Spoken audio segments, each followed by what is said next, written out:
Olá, professores. Sou Edna Correia, PCNP de Ciências Humanas, da Diretoria de Ensino Leste 4.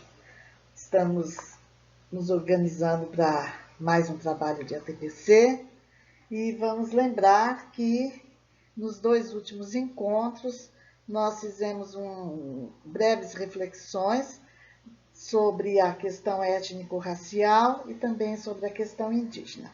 Ainda dentro dessa vertente, hoje nós vamos abordar um pouco sobre a questão dos quilombolas e a questão dos quilombos dentro do contexto escolar. Vamos contar com a participação do professor Renato Birajara dos Santos Botão, que é um dos organizadores do material que foi disponibilizado para as escolas, pela segunda vez já, as narrativas quilombolas, e é sobre essa temática que ele vem hoje para conversar conosco, tá certo? Para dar início aos nossos trabalhos, nós vamos fazer uma breve leitura da nossa pauta, que consta do tema os quilombos, a questão do território e a comunidade quilombola, uma situação atual. Depois dessa breve reflexão, vamos abordar a questão da cultura quilombola como patrimônio material e imaterial, e é nesse contexto que as narrativas quilombolas vão ser discutidas. Temos também a questão dos trabalhos que vocês realizaram e postaram, conforme foi solicitado no nosso último encontro, e onde constava, né, um questionamento, porque é essencial o desenvolvimento de temáticas voltadas para a educação para as relações étnico-raciais na escola.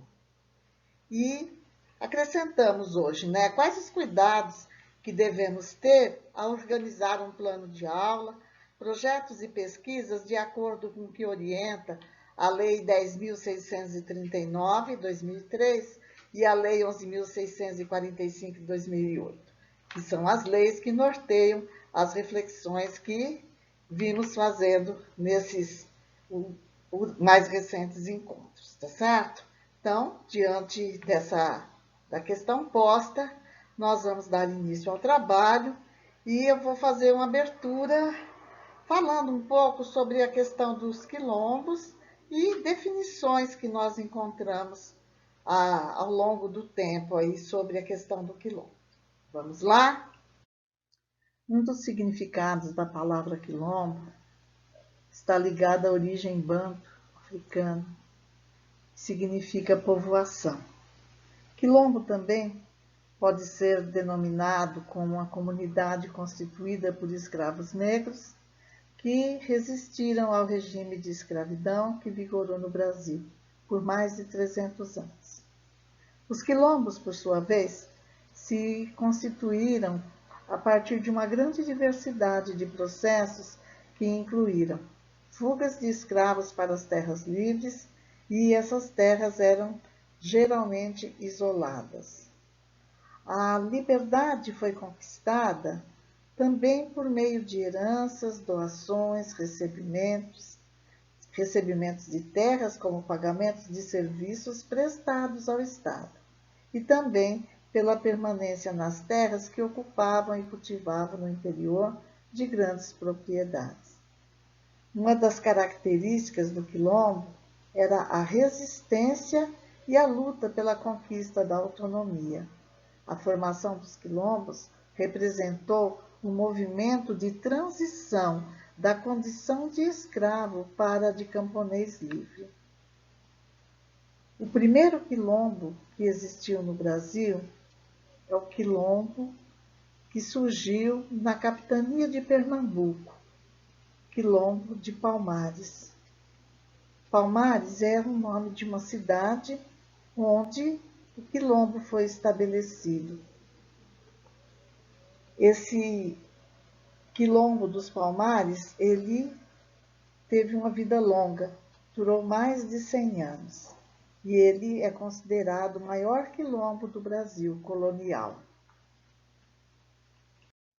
Embora o processo de escravidão tenha chegado ao fim, os quilombos são estruturas que permaneceram, não só no Brasil, mas também é uma estrutura existente em países da América Central e da América do Sul. Em vários desses países, como ocorre no Brasil, o direito às terras tradicionais, como são chamadas as terras quilombolas, elas são reconhecidos esse direito através de uma legislação nacional e também esses direitos, eles foram assegurados na Convenção 169 sobre povos indígenas e tribais da Organização Internacional do Trabalho.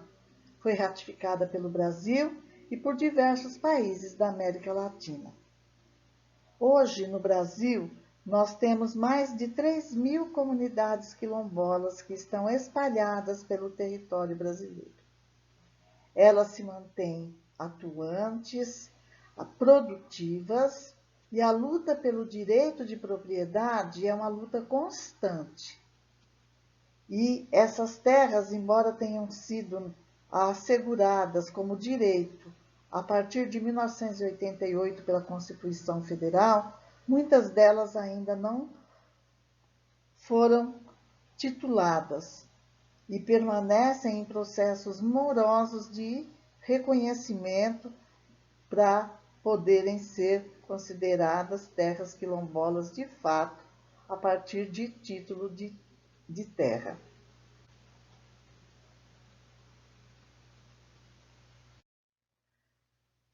Atualmente, as terras que estão em processo para titulação são no total de 1.767 processos. As que já têm titulação são apenas 134 quilombos titulados.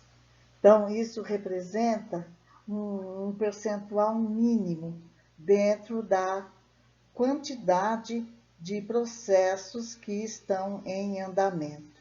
Há ainda no nosso território 85% de terras que não foram contempladas com uma identificação adequada.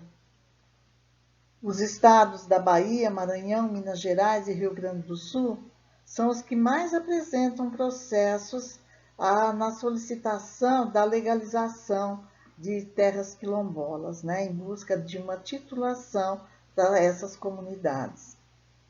Esses dados são do Observatório de Terras Quilombolas da Comissão Proíndio de São Paulo, uma entidade não governamental que desenvolve um trabalho bastante ativo e conciso na busca de trabalhar com orientações que, de alguma forma, melhore as condições de vida dos quilombolas e que os direitos sejam preservados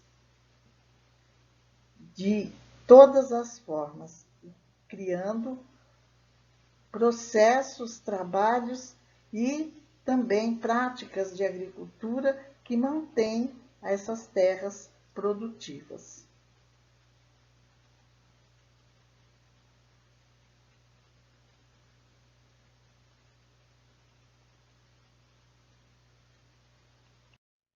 De acordo com o INCRA, Instituto Nacional de Colonização e Reforma Agrária, o termo quilombo é considerado uma categoria jurídica e é usada pelo Estado a partir da promulgação da Constituição Federal de 1988, visando assegurar a propriedade definitiva às comunidades negras rurais dotadas de uma trajetória histórica própria e relações territoriais específicas, bem como ancestralidade negra relacionada com o período escravocrata. Nesse sentido, há outras terminologias para o termo quilombo. Um deles é terras de preto, terras de santo, mocambo, terras de pobre, entre outros. Só a título de ilustração, as terras de santo eram assim chamadas as terras que, em algum momento, foram terras pertencentes à igreja e depois, por termos de doação, passaram a ser propriedade das comunidades quilombolas. As terras de preto, elas estão associadas às terras que, porventura, tenham sido doadas a um senhor de engenho, tenha doado essas terras a um negro que se tornou liberto. Então, essa terra sem titulação era uma doação que passava a ser do, do quilombola.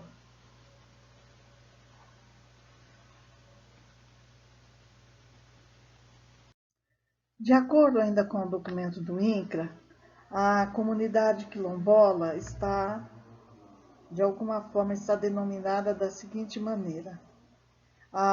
São considerados, né, remanescentes das comunidades dos quilombos, os grupos étnico-raciais, segundo critérios de autoatribuição, com trajetória histórica própria, dotados de relações territoriais específicas, com presunção de ancestralidade negra relacionado com a resistência à opressão histórica sofrida. Em outras palavras, as comunidades quilombolas são formadas, né? São por grupos étnicos que se constituíram, né, predominantemente da população negra rural ou urbana, que são descendentes dos ex-escravizados, que se autodefinem a partir das relações específicas com a terra e mantêm um parentesco, tem a questão do território e a ancestralidade. Também mantém as tradições e as práticas culturais próprias do povo quilombola, ou das comunidades quilombolas. Ainda sobre o território quilombola, podemos dizer que são terras ocupadas por remanescentes das comunidades dos quilombos, que as utilizam para a garantia da sua reprodução física, social, econômica e cultural. Um território quilombola se constitui a partir de uma porção específica de terra que está acrescida de todos os aspectos, ou seja, de tudo aquilo que traz a configuração sociológica, geográfica e histórica que os membros da comunidade vão construindo ao longo do tempo. Isso fazendo parte da sua vivência sobre essa mesma terra. Então, são os acontecimentos sobre este espaço físico. Destacamos ainda que o uso do território ele se dá de forma coletiva. Essa é uma das características bastante importantes do território quilombola. E um dos princípios desse uso coletivo do território passa pelo controle relativo do território e dos seus recursos por parte do grupo de camponeses, mesmo que haja influências externas.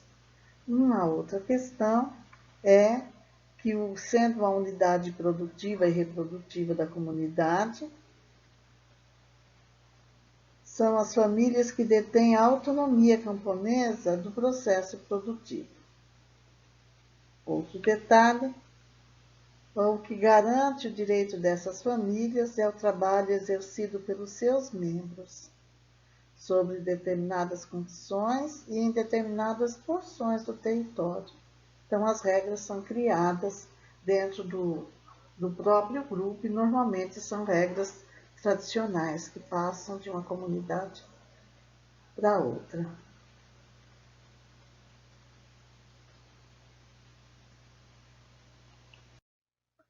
No Brasil, os órgãos responsáveis pela política quilombola.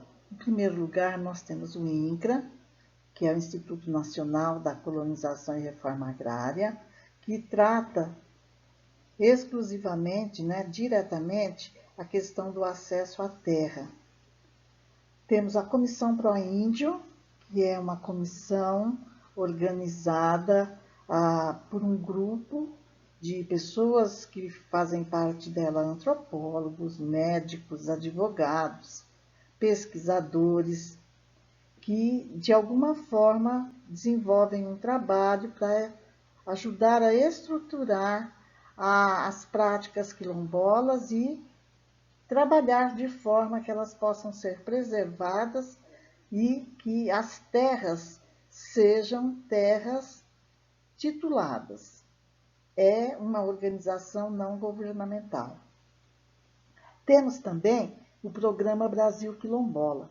Esse Programa Brasil Quilombola, ele foi criado pela Secretaria de Políticas de Promoção da Igualdade Racial e da Presidência da República. E ele tem o objetivo de também trabalhar com as questões quilombolas, no sentido de planejamento, o plano da Agenda Social Quilombola, que é um plano criado pelo Decreto 6261 de 2007, e esse plano, que é a base da Agenda Social Quilombola, ele agrupa ações voltadas às comunidades em 4 eixos distintos. Um é acesso à terra, o outro é a infraestrutura, o outro é a qualidade de vida, inclusão produtiva e desenvolvimento local e os direitos à cidadania.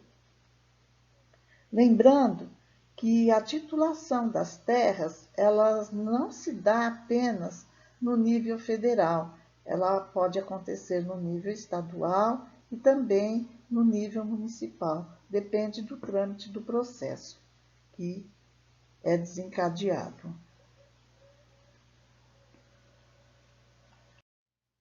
Considerando-se o processo histórico da configuração dos quilombos no Brasil e a própria realidade vivida hoje, é possível afirmar que a história dessa parcela da população tem sido construída por meio de várias e distintas estratégias de luta. Luta contra o racismo, pela terra, pelo território, pela vida, respeito à diversidade sociocultural e pela garantia do direito à cidadania, desenvolvimento de políticas públicas que reconheçam, reparem e garantam o direito dessas comunidades à saúde, à moradia, ao trabalho e à educação. Na sequência, nós vamos trabalhar um pouco com a parte cultural que envolve as comunidades quilombolas, com um recorte sobre as narrativas quilombolas. Bom, pessoal, hoje nós temos o professor Renato Birajara, que é o nosso convidado, e a partir de agora ele vai trazer uma conversa para nós que não são as conversas que eu já trabalhei com vocês. Então, vamos aproveitar agora o que ele tem para dizer para nós através das reflexões deste momento. Vamos lá, professor, seja bem-vindo, muito obrigada e vamos ao trabalho. Oi, Edna, tudo bem? Boa noite. Muito obrigado pelo convite. É sempre um prazer contribuir com o que eu posso, para a formação dos nossos colegas, professores e professoras. Bom, sou o professor Renato Birajara, eu dou aula em 2 escolas aqui da nossa diretoria, eu dou aula na escola Luiz Antônio Fragoso e eu dou aula na escola professor Antônio Silvio da Cunha Bueno. Sou professor de filosofia, e eu trabalhei durante 7 anos na Secretaria da Educação, e nesse período que eu trabalhei lá, eu tive a oportunidade de participar da construção do material Narrativas Quilombolas, da qual eu vou abordar. Mas antes de abordar diretamente o material, eu queria falar que a educação escolar quilombola, né, ela tem uma legislação própria. E vocês perceberam na explanação da professora Edna que ela trouxe a questão da Lei 10.639, né, e da Lei 11.645, que são as leis que vão falar do ensino da história, da cultura afro, da cultura africana e das culturas indígenas, né? Então, a educação escolar quilombola, ela também é educação para as relações étnico-raciais, né? Mas ela tem uma legislação própria. Então, existem as diretrizes curriculares da educação escolar quilombola, que ela é de 2012. É muito fácil de achar, é só jogar na internet, diretrizes curriculares nacionais da educação escolar quilombola. Então, ela é muito recente, ela só tem 8 anos, essa diretriz, né? E o Estado de São Paulo, ele não tem ainda uma legislação estadual, porque como é uma diretriz nacional, né, os estados e os municípios, onde tem quilombo, eles podem ter as suas legislações. O Estado de São Paulo ainda não tem. Mas isso não é um problema, porque existem as diretrizes nacionais que garantem. Aqui nós não vamos dissecar a diretriz, porque ela é uma legislação muito completa, que ela prevê formação de professor, ela prevê como que vai ser a questão da alimentação, né, prevê a questão da construção de conselhos, né, inclusive o Estado de São Paulo, se eu não me engano, pelo menos até o tempo que eu passei na secretaria, ele era o único estado da federação que tinha um conselho estadual para pensar apenas as questões da educação.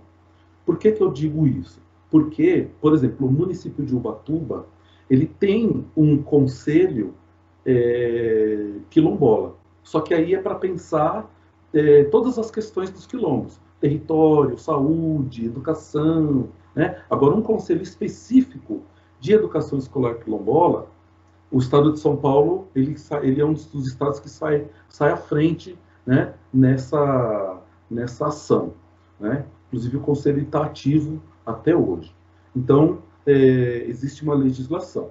Então, assim, quando eu estava na secretaria, muita gente perguntava para mim assim, mas, Renato, a educação escolar quilombola, eu não tenho quilombos aqui na minha região, não atendo alunos quilombolas. Aí eu falava, não tem problema, né? Você pode trabalhar os quilombos dentro da Lei 10.639, que é o que nós estamos fazendo aqui. Porque nós sabemos que na nossa região, bom, pelo menos eu não posso afirmar com certeza, mas eu creio que nós não tenhamos alunos quilombolas, né? Mas não tem problema, porque o tema dos quilombos, ele é um tema importantíssimo, né? Para nós pensarmos o país, né? Olhar para o passado, verificar o presente, para poder pensar o futuro, né? Não é à toa que nós estamos um país aí que tem 50% ou mais de pessoas que se declaram negras, então é importante pensar nessas instituições nos quilombos, né? E aí a professora Edna, ela trouxe ela trouxe um panorama dos quilombos no geral, no Brasil, né, de como está essa questão da regularização das terras, né? Mas vamos pensar aqui em São Paulo. Então, por exemplo, o estado de São Paulo, ele tem por volta de 60 comunidades quilombolas. Essas comunidades estão classificadas desde as que estão apontadas para o reconhecimento até aquelas comunidades que já têm o título da terra, né? Então, se vocês puderem entrar no site do ITESP, que é o Instituto de Terras do Estado de São Paulo, o ITESP, lá vocês vão encontrar, né, uma série de dados sobre os quilombos paulistas, né?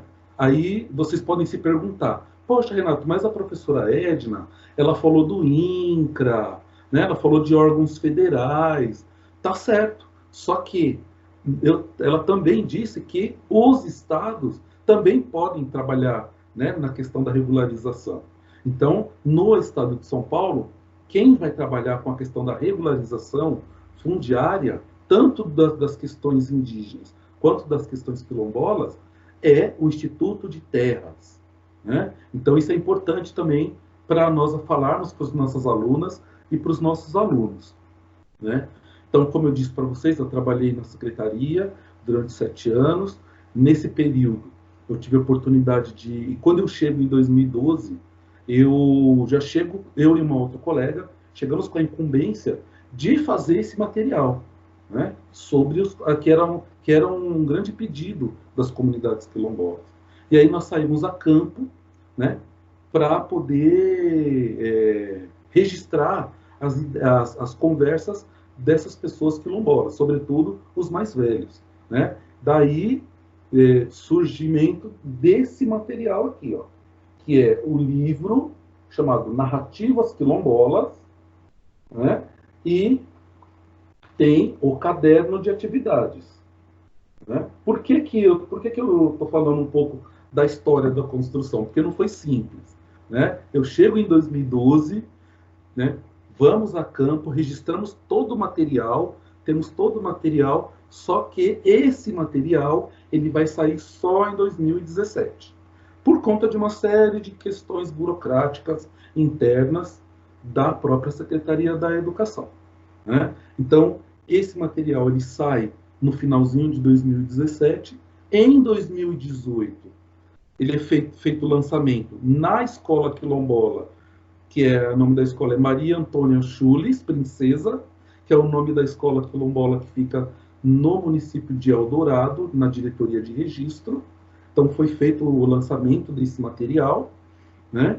E esse material, além de ter ido para as escolas quilombolas, ele foi de maneira física, em formato de PDF, como a professora Edna também já ressaltou, é a segunda vez que ele está vindo para a rede, né? Então, ele veio em 2018 e agora, né, 2020 também, há um reforço de enviar esses materiais, né? E exatamente. Naquele momento, em 2018, do lançamento, a Secretaria fez também uma parceria com municípios que têm escolas quilombolas, né? Então, por exemplo, o município de Miracatu, o próprio município de Eldorado, o município de Iporanga, né? Mas aí vocês devem estar se perguntando, Renato, mas onde estão as comunidades quilombolas no estado de São Paulo? Então vamos lá. A grande maioria das comunidades quilombolas estão no Vale do Ribeira, né? O Vale do Ribeira, ele é o estado, a parte do estado que tem tem a maior preservação ambiental, né? A parte que está mais preservada do estado de São Paulo é o Vale do Ribeira. Então, no Vale do Ribeira tem a grande maioria das comunidades quilombolas, mas também você tem quilombo aonde? Em Ubatuba, né? Você tem em Itatiba, na cidade de Itatiba, perto de Jundiaí, que é o Quilombo Brotas, que é o primeiro quilombo urbano que foi reconhecido pela Fundação Cultural Palmares, né? E você tem também o Quilombo do Carmo. O Quilombo do Carmo, que fica na cidade de São Roque, ele não era um quilombo urbano.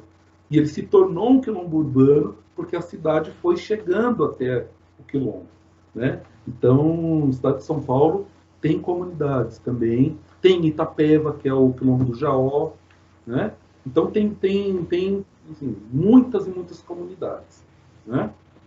Agora, falando especificamente do material Narrativas Quilombolas, né? O caderno de atividades, né? E o livro, né?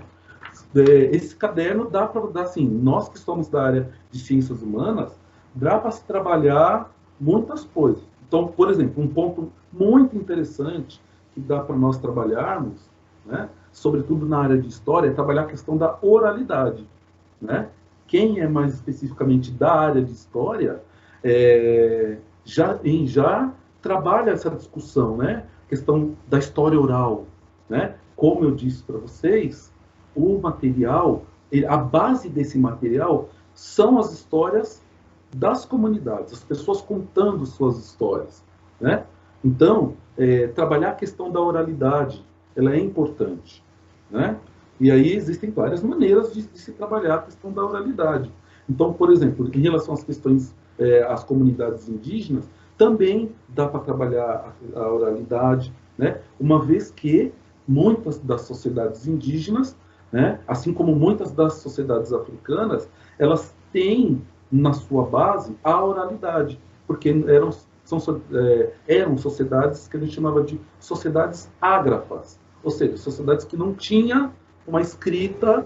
Então a oralidade é a base, né? A história da comunidade está na memória das pessoas, por isso a importância do mais velho, né? Que é um valor civilizatório africano, essa questão do respeito ao mais velho, né? No momento que nós vivemos uma sociedade em que parece que a juventude tem que ser eterna, né? Muitas comunidades indígenas, muitas comunidades quilombolas e outras sociedades tradicionais têm na figura do mais velho a sua base, né? Então, trabalhar a oralidade é muito importante. A questão da coletividade também, que também é um outro valor civilizatório, tanto indígena quanto quilombola. Tudo isso vocês vão encontrar onde? Vocês vão encontrar no caderno de atividades, né? Esse caderno de atividades aqui, desculpe, esse caderno de atividades, ele tem muita coisa interessante que dá para trabalhar, né? Então, trabalhar a questão da coletividade, né? Mas como trabalhar a questão da coletividade, né? Então, por exemplo, na aula de sociologia, né? Quando vai abordar, por exemplo, as sociedades, né? Na aula de filosofia, dá para se discutir também questão de alteridade, filosofia e cidadania, filosofia e alteridade, né? Dá para trabalhar a questão da coletividade, né? Volto a dizer, né? Nós estamos numa sociedade que ela não prega mais tanto a coletividade, né?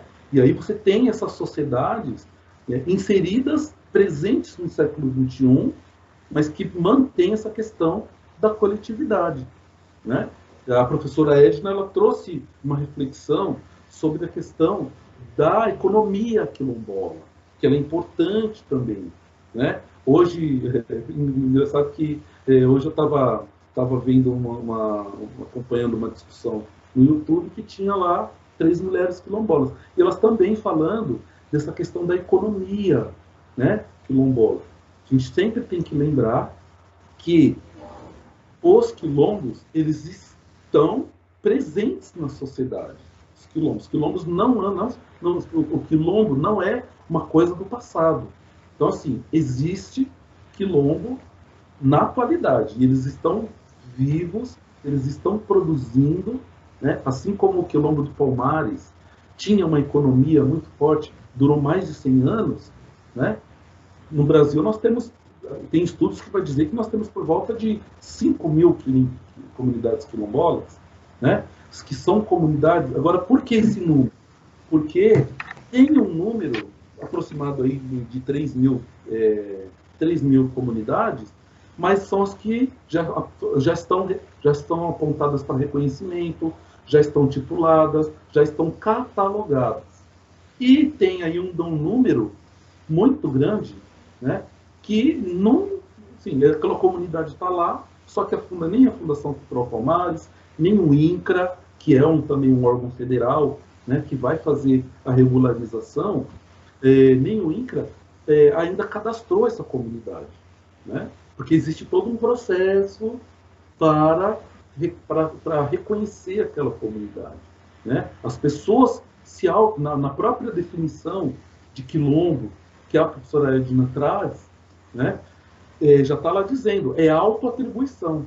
Quem vai dizer se é quilombola é aquela comunidade, né? Aí, claro, a comunidade entra com um pedido, o INCRA, ele vai verificar de fato, né, a história daquela comunidade, então vai buscar história na região, vai buscar subsídios no cartório, né? Agora, tudo isso, gente, dá para ser trabalhado na escola. Então, por exemplo, você trabalhar geografia, trabalhar os territórios quilombolas, né?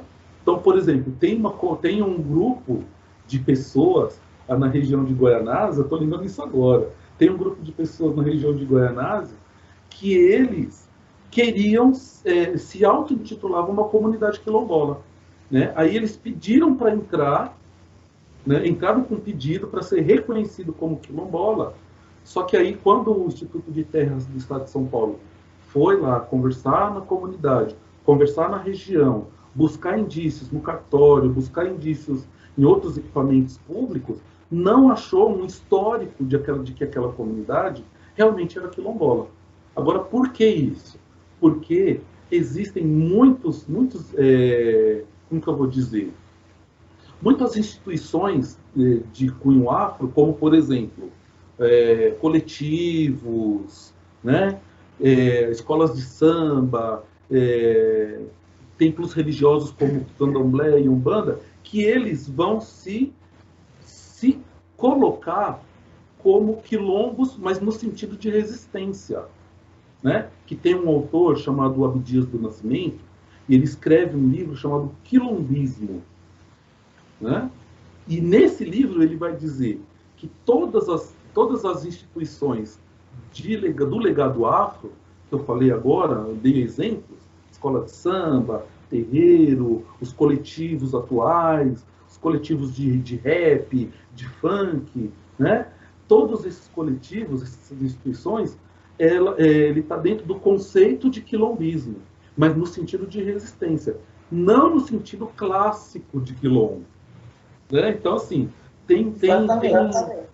então é muito interessante. E aí, nós professores, nós temos que estar atento a isso. Né? Então, né?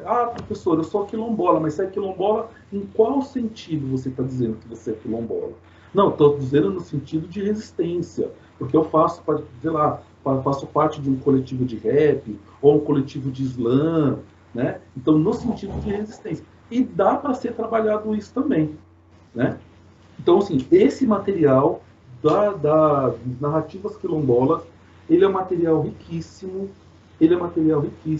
Então, assim, trabalhar na questão da história. Então, por exemplo, estou lembrando aqui, né, que tem uma parte aqui que vai falar, por exemplo, da luta pela terra, né? Nesse material aqui, né, das narrativas quilombolas. Então, assim, você trabalhar a luta pela terra é você trabalhar a história, é você trabalhar a geografia, né? Dá para trabalhar a questão da regularização fundiária, uma vez que o nosso país ele ainda não fez a sua reforma agrária. Então, assim, olha, você vê que a partir do livro, você pode fazer uma discussão atual. Né? Então, por exemplo, quando eu falo da luta pela terra das comunidades, nós estamos falando do quê? Nós estamos falando de reforma agrária. Né? E a gente pode... Agora, por que no século XX, século XXI, ainda o nosso país não fez a reforma agrária? A professora Edna quer falar alguma coisa? Sim. Essa sua fala, ela me reporta as leituras que eu fiz, que eu vou ser sincera, eu nunca tinha lido tantas coisas em tão pouco tempo sobre a questão quilombola no Brasil. E assim, né, é uma descoberta incrível de tanta coisa que a gente desconhece, literalmente desconhecemos, não é? Exato. E aí, você, quando falou dessa questão da terra, dentro da diretriz da educação quilombola, tem um parágrafo que diz, né, que deixa claro que há uma lacuna profunda no fazer pedagógico. Vamos traduzir assim de maneira mais simples, né?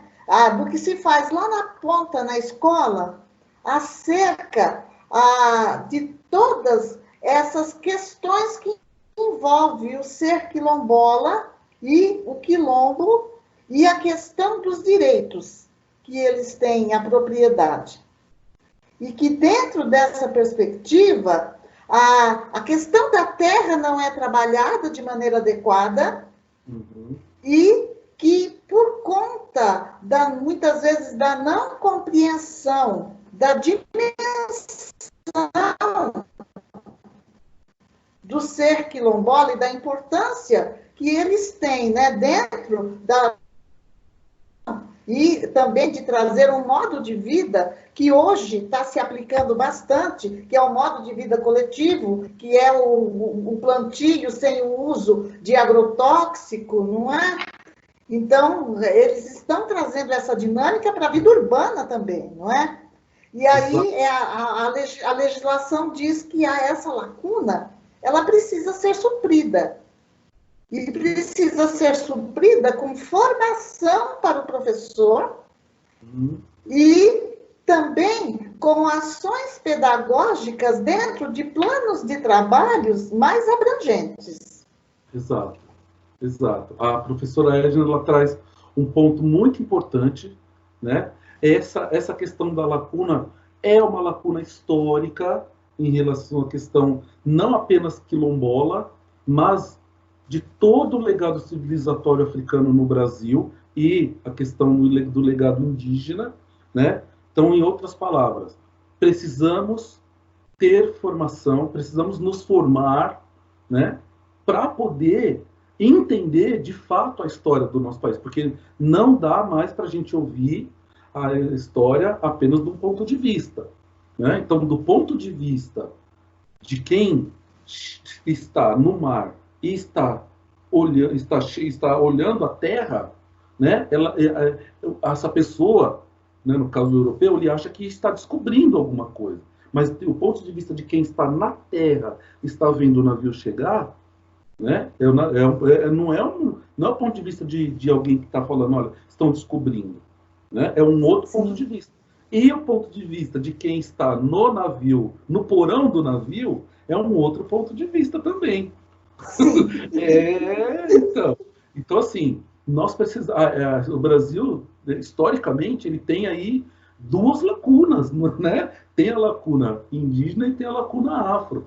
Então, assim, a formação, ela é importantíssima. Então, quando a gente fala da questão das diretrizes, né? Nós podemos também discutir, também, no caso de filosofia, né? A formação dos estados, né? Então, por exemplo, em filosofia, né, no segundo bimestre, a gente discute, por exemplo, né, a questão da teoria dos indivíduos, a questão do contrato social, por exemplo, né, que os clássicos da filosofia vão dizer como é que se dá essa questão do contrato social, né? E por que não nós podemos, a partir de uma discussão dos direitos, né, das comunidades quilombolas, né, abordar essa questão do contrato social? Por que não, a partir de uma discussão, por exemplo, super atual, né, do próprio relacionamento do governo federal com as comunidades quilombolas,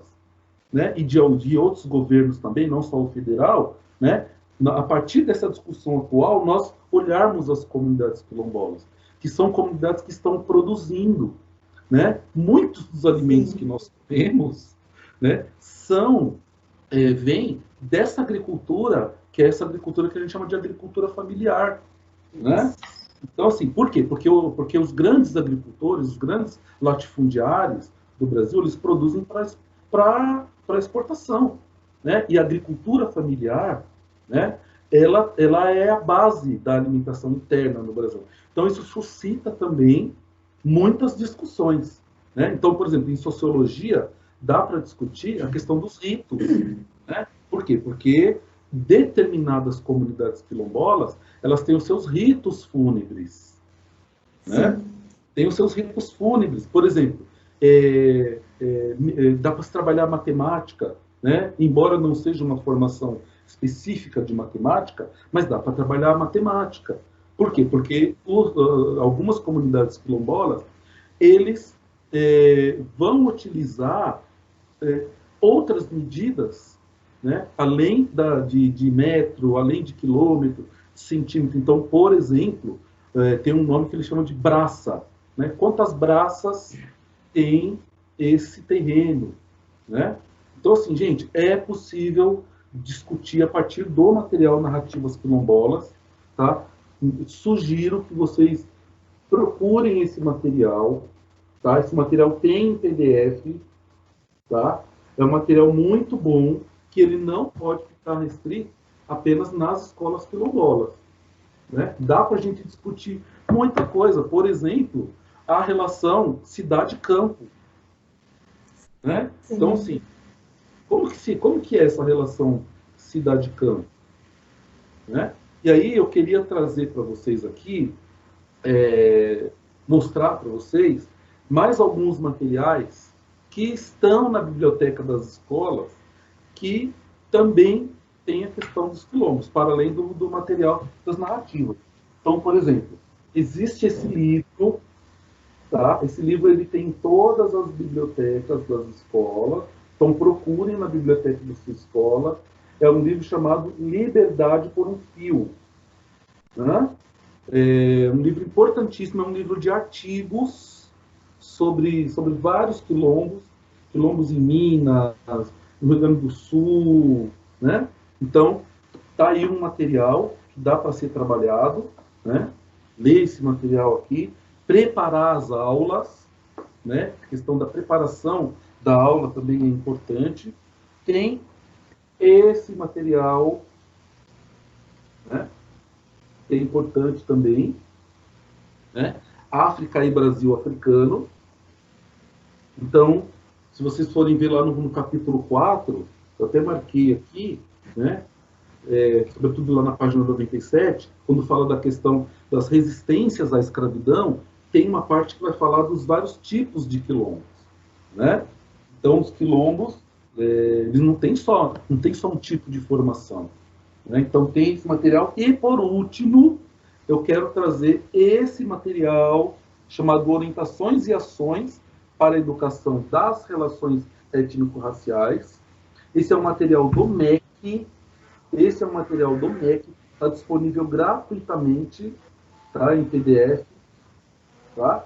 E também tem muita aqui tem aulas, tem como orientações de como trabalhar assuntos ligados à questão afro. Isso aqui é um material riquíssimo também, riquíssimo, né? Então, gente, fica aqui a minha contribuição, né, para a questão quilombola, né? Enfim, poderíamos ficar aqui muito mais tempo falando sobre os quilombos, né, sobre minha experiência com as comunidades quilombolas, né, e eu espero ter contribuído, né, com essa conversa. Edna, quero passar a palavra agora. Olha, Renato, assim, né? Realmente é um assunto, é uma temática que vai trazendo para nós assim tanta informação e uma expectativa de pensar sobre essas questões, né? Enquanto você falava, eu me passava aqui pela cabeça, né? Sei que a gente não tem nem muito tempo, mas assim, um dos seus ramos de pesquisa é a questão religiosa, né? Sim. O seu trabalho está ligado à questão da manifestação religiosa, né? E aí, assim, como que você vê, né, como sendo um pesquisador também da área de quilombo, como que você viu, como você presenciou as práticas religiosas por essas andanças que você fez? Pode falar um pouquinho sobre? Posso sim. É um tema muito sensível, mas que eu adoro, né? Inclusive, enfim, eu não sei aí se eu vou continuar no meu doutorado, mas, enfim, já é uma ideia aí. Mas olha só, originalmente, as comunidades quilombolas, né, pelo menos as que eu conheço, grande parte delas tem a questão do catolicismo como a sua base, né? Então, que nós chamamos de afrocatolicismo rural, por exemplo, né? Então, você tem muitas comunidades, né? Então, por exemplo, tem uma comunidade aqui em São Paulo, que é uma única comunidade que tem uma pousada e que ela faz visitas guiadas, né? Para escolas, para qualquer grupo, né? Então, tem lá uma igreja, que é uma igreja datada do final do século XVII. E a igreja está lá ainda, né? Então, a questão religiosa, por exemplo, muitos quilombos tem a questão da festa da Nossa Senhora do Rosário, né? Sim. Que é o clássico, né? É o clássico daqui, né? é uma santa preta, então, assim, né, as comunidades... Tem também muitas festas de São Benedito, né, que também é um outro santo preto, né, que tem muita inserção nas comunidades quilombolas e outros grupos também afro, né? Então, por exemplo, eu moro aqui na Vila Esperança, né, do lado do bairro da Penha, e tem a Igreja do Rosário da Penha. Né? Então, muitas vezes eu fui lá, participei, né? É muito interessante. Só que, atualmente, está havendo uma... Atualmente, quando eu digo assim, né? Vamos colocar aí, de 20, 30 anos para cá, tem havido uma inserção cada vez maior das religiões protestantes. Lembra que nós estávamos falando do catolicismo, né? E agora, né, está havendo uma inserção cada vez maior das igrejas protestantes, sobretudo o seu ramo neopentecostal, que são as igrejas evangélicas, né? Então, por exemplo, tem um quilombo aqui no estado de São Paulo chamado Quilombo do Cafundó. Inclusive tem até um filme que é de 2004, que está na internet de graça, só entrar no YouTube e ir lá assistir. O nome do filme é Cafundó. O protagonista é o Lázaro Ramos. Né? Então, esse quilombo do Cafundó, por que ele é interessante? Porque ele é um dos... Até onde eu sei, ele é o único quilombo no Brasil que as pessoas ainda falam uma língua, que é uma língua chamada cupópia. Né? Então, vocês podem também pesquisar na internet, tem vídeos, né? Nós também fomos lá e conversar com os mais velhos de lá, né? Inclusive, chegamos a fazer uma proposta de um, sei lá, uma espécie de curso sobre o cupópia. Então, essa discussão ainda ela tá em discussão ainda. Mas, enfim, por que eu falei do quilombo do Cafundó? Né? Porque no quilombo do Cafundó você tem duas igrejas neopentecostais, as quais eu não vou dizer o nome aqui, né? Mas são duas igrejas. E, a partir do momento que essas igrejas elas chegam nas comunidades, elas causam uma espécie de cisão nessa comunidade quilombola. Né? Eu estou falando especificamente do quilombo do Cafundó, que é ali na região do Salto de Pirapora, Votorantim, ali, porque eu verifiquei isso. Né? Então, assim, você tinha uma igreja católica, já de muito tempo, e a sociedade, a gente sabe que a sociedade se transforma, isso é natural, normal, né? E acabou, né, outras denominações religiosas também estão inseridas lá, né? E aí causou, né, duas correntes religiosas, as pessoas acabaram em conflito. Tem algumas lideranças quilombolas, né? Eu conheço uma delas, que é a Dona Diva, que ela é uma liderança quilombola do quilombo Pedro Cubas de Baixo, que também é na região do Vale do Ribeira ali, né, da cidade de Eldorado, que ela é evangélica, né? Por exemplo, tem a liderança, a Dona Maria, liderança quilombola do quilombo de Itatiba, né, quilombo Brotas, desculpa, que fica em Itatiba, ali perto de Jundiaí, que ela é evangélica. Só que elas conseguem entender o seguinte: o fato de eu ser evangélico, eu não posso deixar de lutar pelo meu povo e de lutar pela terra, né? Então, assim, uma vez que nós sabemos que, enfim, em suma, o cristianismo, ele vai dizer que a salvação ela não está aqui na terra, o cristianismo ele vai dizer isso, em suma, ele vai dizer, olha, a salvação não está aqui, né? Então, quando entram essas igrejas, a grande preocupação é: e aí, como é que vai ficar a questão da luta pela terra se a salvação não está aqui? Por que eu estou dizendo isso? Porque eu tenho pensado muito isso, até mesmo para desenvolver a questão do doutorado. Eu nem sei se eu vou fazer, mas eu pensei nisso como uma das hipóteses para discutir a luta da terra no contexto da inserção dessas religiões evangélicas. Né? Então, assim, assim como muitas religiões evangélicas, né, adentram outros espaços, outras comunidades, também as comunidades quilombolas também, né, estão sofrendo esse processo de inserção das novas religiões, né? Então, por exemplo, hoje em dia é muito mais fácil você verificar igrejas evangélicas dentro das comunidades quilombolas do que, por exemplo, uma religião de matriz afro, né? Então, volto a dizer de novo, o Quilombo de Itatiba, tem até um livro sobre o Quilombo de Itatiba, um pesquisador, que ele foi verificar justamente isso. Existia um terreiro de Umbanda dentro do Quilombo, aí a pessoa que cuidava do terreiro, ela faleceu, ninguém mais deu prosseguimento, o terreiro ficou lá, fechado, né? As pessoas começaram a ir para outras religiões, né?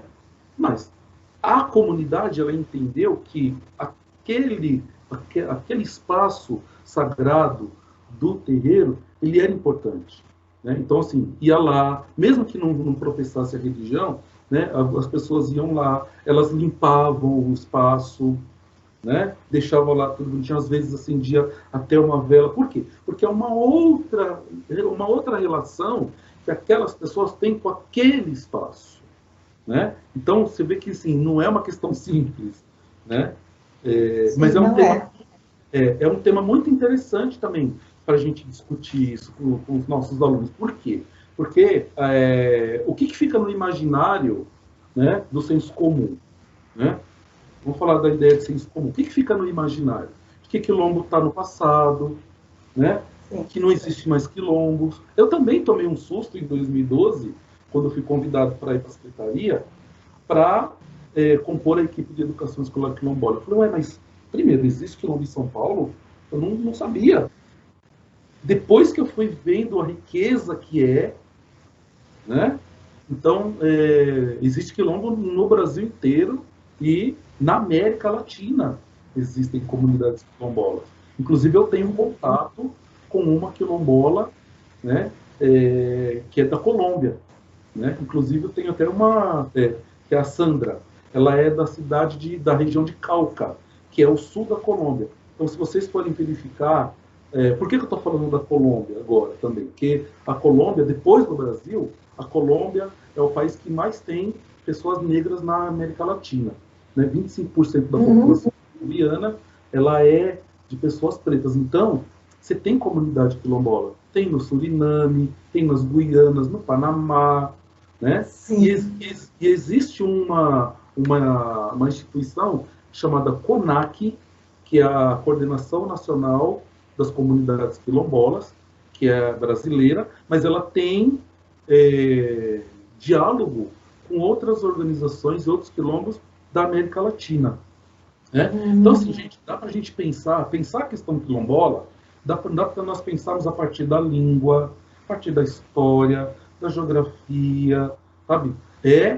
Né, não pegar só apenas o material do Narrativas Quilombola, né, mas pegar os outros materiais que eu aqui indiquei, e também, né, tem muita coisa na internet, e seguir, né?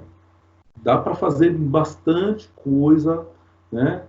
Bem interessante. E uma última coisa, não é porque a pessoa não mora em quilombo que ela deixa de ser quilombola. É a mesma, nós podemos fazer a mesma relação com a questão indígena, né? Então existe de novo essa questão do imaginário do senso comum. Ah, mas você tem celular, você não é indígena. Você está de calça jeans e camisa social, né? Porque é aquele imaginário congelado do índio que está na floresta, que está de tanga, né? Então, assim como nós precisamos desconstruir, né, essa imagem do indígena do passado, né, também precisamos desconstruir essa ideia de que se a pessoa, primeiro, que o quilombo ele está no passado, que não é uma verdade, eles estão presentes. E outra coisa, não é porque a pessoa não mora mais no quilombo que ela deixa de ser quilombola, né? Então, e aí nós estamos discutindo o que aqui? Que também dá para você fazer isso, discutir mais especificamente em sociologia e filosofia. nós estamos discutindo identidade, nós estamos discutindo alteridade, né? Identidade e alteridade. Né? Eu fiz um exercício nesse semestre, eu fiz um exercício com os meus alunos do primeiro ano, quando a gente tem que discutir filosofia e alteridade, que é um tema do currículo, né? Aí eu passei uma atividade para eles, né? Passei um texto sobre a questão da alteridade e passei uma fala de uma autoridade federal sobre a questão dos povos indígenas, né? Que não sei se vocês lembram disso, e uma outra fala sobre a questão dos quilombos, né? Então, assim, não gosto da palavra povos indígenas, da palavra povos quilombolas, somos todos iguais. Pode até ser que perante a lei sejamos iguais, mas na prática não é isso que acontece. Então, assim, nós, professores e professores, temos que provocar os nossos alunos nesse sentido, né? Então, assim, volto a dizer, tem o material, assim, para falar sobre quilombo, sabe, dá para a gente abordar de várias perspectivas, né? Acho que as mais presentes sobretudo, história e geografia, né? Porque é muito visível, quando você olha para o quilombo, você pensar história e geografia, mas também dá para discutir, né, do ponto de vista da filosofia, pensar o outro, pensar a situação do outro, né? Como é que estão essas comunidades na atualidade, né? Nós estamos vendo a relação, nós estamos vendo a relação do governo federal com as comunidades indígenas e quilombolas, né? Legislação que foi assinada, mas que foram vetados itens importantíssimos. Então, assim, o que nós não podemos pegar? Essa legislação atual, que é a legislação do mês passado, e discutir com os nossos alunos. Discutir o quê? Discutir a alteridade, né? Discutir como é que está essa relação. A própria Fundação Cultural Palmares, que é um órgão da Secretaria da Cultura, desculpa o ato falho, né? É um órgão da Secretaria da Cultura, da Cultura no âmbito federal, né? A Fundação Cultural Palmares, que tem que guardar a memória da cultura afro no Brasil, é só vocês pegarem o nome do presidente da fundação e verificar o que é que ele fala das próprias comunidades quilombolas do próprio povo preto no Brasil. E isso daí é passível de nós mostrarmos para os nossos alunos, né? Por quê? Porque, no fundo, acaba sendo que a continuação da tentativa de invisibilização desse legado cultural que não pode mais, não tem como um país que se afirma 50% ou mais negro, não tem como mais esconder isso, né? Não, é como se fosse você tentar fechar um pote que as coisas estão transbordando, está visível. É muita evidência, né? Muita evidência. Assim, o Brasil, porque assim, quando a gente admite uma coisa, fica muito mais fácil de trabalhar. Né? Isso porque eu nem toquei na questão do racismo também. Sim, é verdade. Nossa, isso já é... Olha, já tá... a gente pode marcar uma outra conversa. Viu? Tá bom, tá bom. Isso. Olha, Renato, assim, realmente, um momento, a gente teve tanto contratempo, né, para fazer esse trabalho. Mas, assim, esses momentos aqui, acho que valeram a pena mais e mais, viu? Eu agradeço profundamente a sua disponibilidade, a sua prontidão, a sua gentileza e, principalmente, né, de você estar aqui compartilhando esse seu saber e a gente aqui pensando, né, o quanto que a gente pode aprender e o quanto que podemos melhorar também, né, o nosso fazer pedagógico e o nosso fazer enquanto ser humano mesmo, não é? Então, por enquanto, agradeço e que bom poder contar com você, viu? Muito feliz. Eu que agradeço de novo, né? O tema da cultura afro, do legado africano no Brasil, para mim é um tema muito sensível, né? Uma vez que eu sou uma pessoa preta, então assim, eu me interesso por isso, né? Acaba sendo até, de uma certa forma, um posicionamento político mesmo meu, né, de olhar o país e olhar o que está acontecendo com o nosso país nesses 500 anos, né? Mas que, assim, para além da ideia de militância que eu estou falando aqui, é uma questão que, enfim, está no currículo. Está no currículo. Tem uma legislação que está dizendo que isso tem que ser trabalhado, né? Sim. Então, para mim, assim, eu fico muito confortável e sempre que eu puder contribuir, pode me chamar que a gente faz aí o diálogo, tá bom? Tá, muito obrigada, Renato. Muito obrigada mesmo, viu? Foi um prazer estar com você, viu? Obrigado, Edna.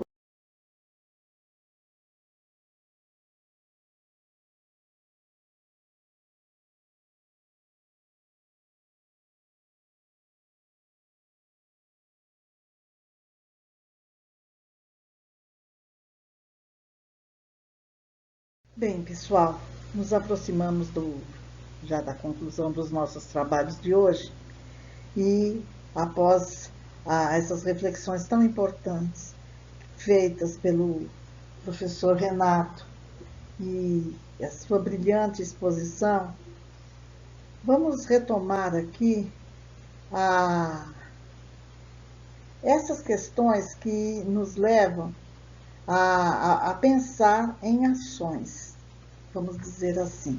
Então, considerando, né, a referência sobre as quais nós vamos falar agora, trata-se do exercício que vocês realizaram, né? É apenas uma breve abordagem. Ah, já li a maioria com detalhes e a intenção é responder para vocês, né, pessoalmente, dando alguma orientação. Mas eu trouxe para cá algumas questões para refletirmos diante desses percursos de aprendizagem que nós temos feito nessas últimas ATPCs, não é?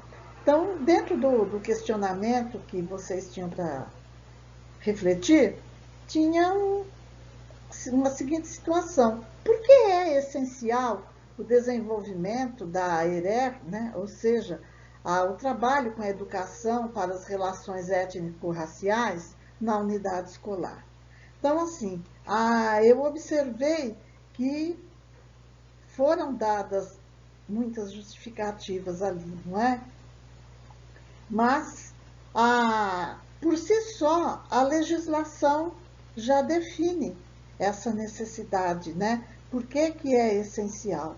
Então, assim, é preciso fazer e esse trabalho, ele deve considerar o todo.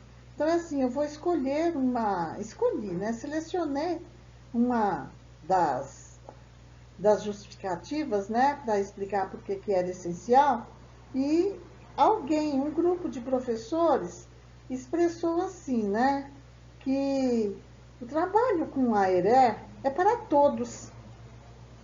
E sendo assim, é necessário desenvolver percursos, aprendizagens, né, propostas que promovam, de alguma forma, a potencialização dos indivíduos na questão da observação, na questão da compreensão, para que eles aprendam a refletir sobre o princípio da igualdade e fazer disso um exercício constante. Então, assim, é uma questão que nós precisamos pensar. A gente não tem muito que buscar justificativas. É um fato, é necessário. Então, diante disso, o que as nossas emergências na escola definem, não é?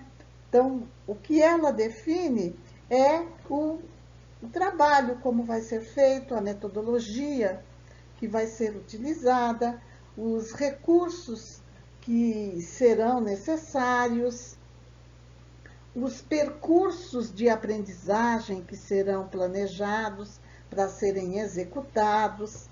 E aí vem a provocação, né? Quais os cuidados que devemos ter ao organizar um plano de aula, ou propor um projeto ou pesquisa dentro dessa orientação do que diz a legislação 10.639 e a 11.645. Então, os cuidados, na verdade, são aqueles que vocês já estão habituados com ele, né? E eles não podem ser esquecidos. Primeiro, né? É preciso considerar a justificativa. Então, você vai trabalhar dentro de um determinado contexto, né? O que leva a isso? Segundo, o público-alvo.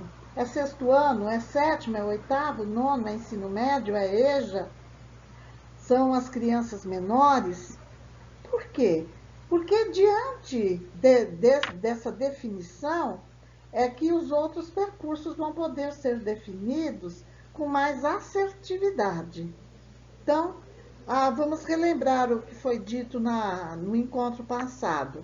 Então, se eu tenho as habilidades que vão estruturar o meu trabalho, então eu tenho que saber se são as habilidades que estão dentro de um conteúdo específico. Então, o trabalho a ser desenvolvido ali, ele passa por uma organização que precisa ser bastante didática, para não extrapolar limites que naquele momento, muitas vezes, o professor não vai conseguir perceber a discussão, né, as reflexões que vão ser necessárias naquele momento, né? Então, o público-alvo, né, a capacidade de compreensão dos estudantes vai definir a medida das coisas também, certo? Então, é assim, a relevância do tema.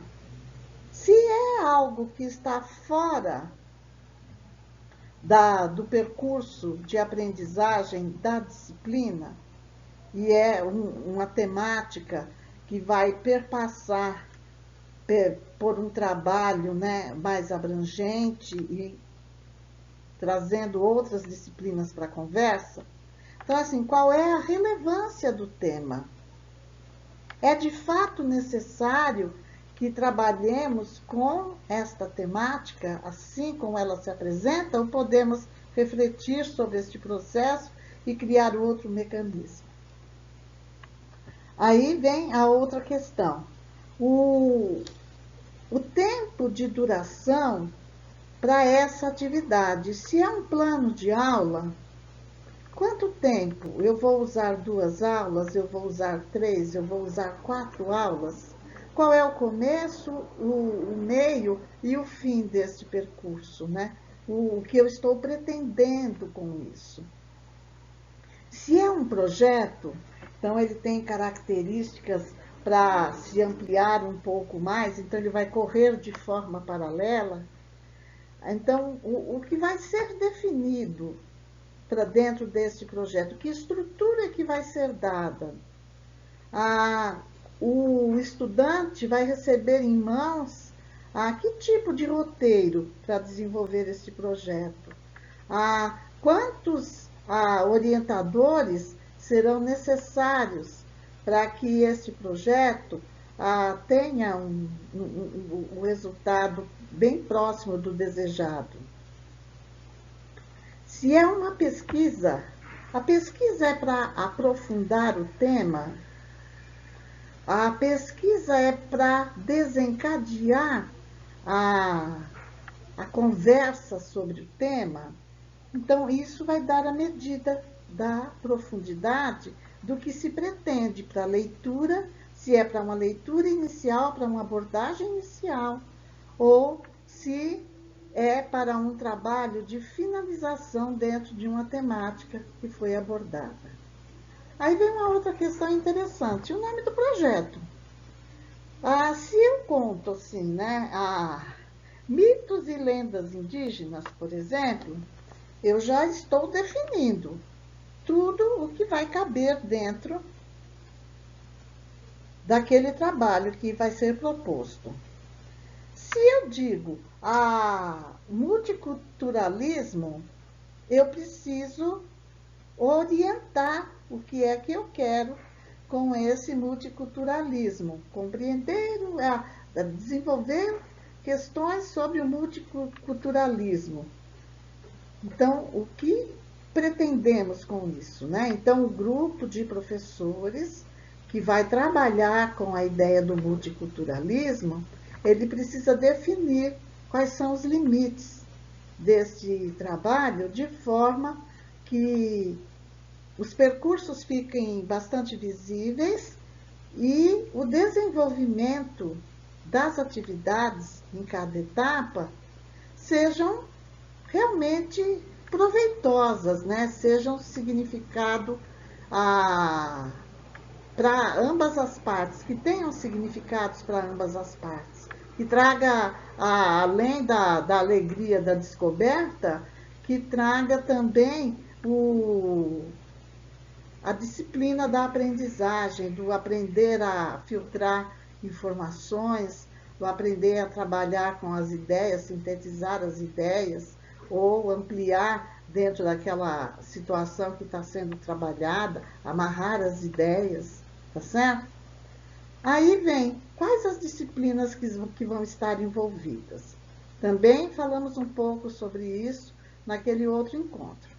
Então, isso também é importante para a gente saber quanto de fôlego que vamos ter para conduzir o trabalho. Então, se temos mais parceiros, temos mais trabalho na organização, mas temos mais folga nos percursos durante a realização.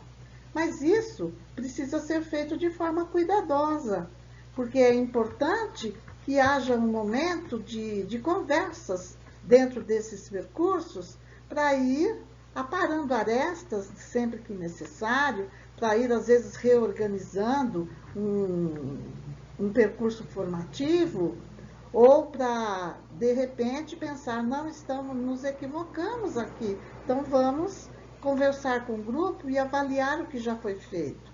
Então, é preciso que tenha essa parceria bem definida entre os pares. Se faz parte da área de conhecimento, é importante deixar bem claro em que momento que isso aparece, para não ficar com aquela sensação de que ele está dando a aula de geografia, eu estou dando a aula de história, ou não é gavetinhas de conhecimento, mas assim, o que se pretende dentro daquele contexto é importante que esteja bem definido.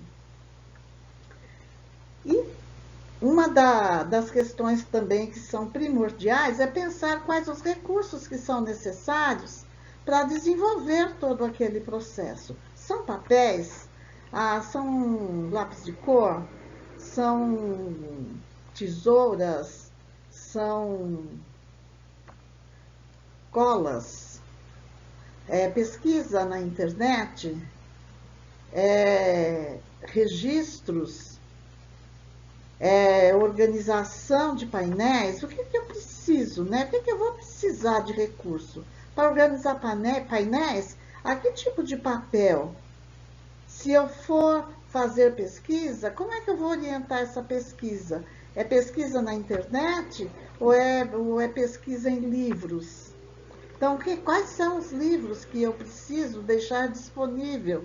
Como é que eu preciso orientar a pesquisa por links, para não ficar entrando e saindo de páginas que são desnecessárias? E dentro dessa situação, o roteiro para cada etapa se consolida. E aí, se for o caso, se trabalha com todos os contextos definidos e com os prazos que podem ser estabelecidos com cada professor que vai trabalhar com aquele grupo. Se estabelece o prazo de acordo com, muitas vezes, com a quantidade de aulas que tem e o tempo que vai ser necessário para promover essa conversa com os estudantes que apresentam um pouco mais de dificuldade para reorientar a outros percursos e assim por diante. Com relação ainda à forma, né, de apresentar esse trabalho, vocês têm vivido aí a questão das eletivas, não é? Eu acho que tem sido um exercício, assim, importante para este momento. Então, assim, considerando ações online, então é importante vocês pensarem se é um podcast, se vão trabalhar com pequenos murais online, qual é a página que disponibiliza isso. O Classroom dá para trabalhar com Padlet. Então, assim, como dá para fazer algum tipo de e-book. Então, é importante pensar nesse resultado final como a síntese do percurso. E, considerando a dimensão do trabalho, é importante pensar que cada grupo de aluno, ou às vezes até individualmente, tenha um resultado desses percursos em mãos, né? De forma a perceber o quanto que foi feito e a pessoa consiga também num processo de reflexão no grupo, a pautar as questões que foram aprendidas, as dificuldades que encontrou no caminho. Então, aprender a pensar sobre o processo e validar o trabalho em grupo. Então, assim, essa é uma primeira conversa sobre essas questões que norteiam o nosso trabalho pedagógico. Então, é assim, vocês foram ótimos, foram 28 propostas, bastante interessantes, e agradecemos, assim, profundamente a disponibilidade de vocês em organizar, se juntar ao grupo e realmente tecer considerações, pôr no papel, refletir sobre a importância daquelas questões.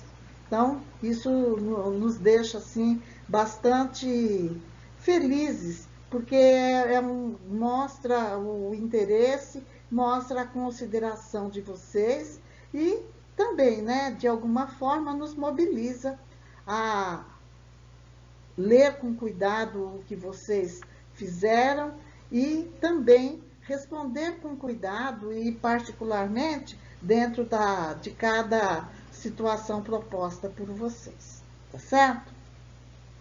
Nós, considerando essas reflexões do momento de hoje, talvez vocês tenham, né? Eu acredito que tenham mais subsídios para pensar esses percursos de desenvolvimento de atividades pedagógicas pautadas na Lei 10.639, de 2003, e na Lei de 11.645, de 2008.